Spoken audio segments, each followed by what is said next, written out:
আর্জেন্টিনার ভক্ত সমর্থকদের দিন কাটছে আনন্দেই। লিওনেল মেসি, এমিলিয়ানো মার্টিনেজরা একের পর এক ম্যাচ জিতে চলেছেন।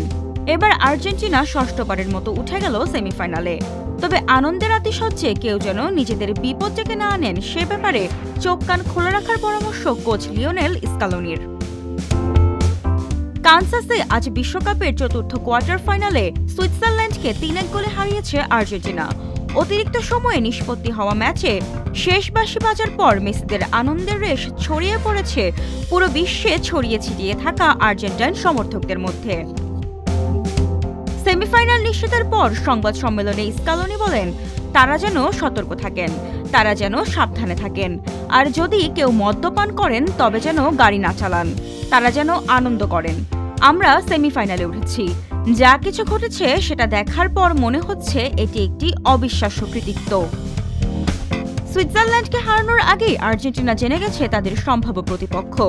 মায়ামিতে নরওয়েকে ২-১ গোলে হারিয়ে ইংল্যান্ড উঠেছে সেমিফাইনালে। ১৫ জুলাই আটলান্টায় সেমিতে মুখোমুখি হবে আর্জেন্টিনা ইংল্যান্ড। তবে প্রতিপক্ষ যেই হোক তা নিয়ে চিন্তিত নন স্কালোনি।